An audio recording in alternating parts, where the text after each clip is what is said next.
I'll show you how to remove the dashboard trim.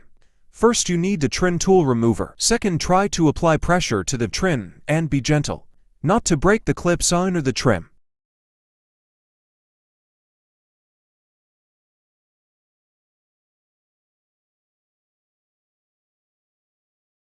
Do the same step to the small trim and be gentle.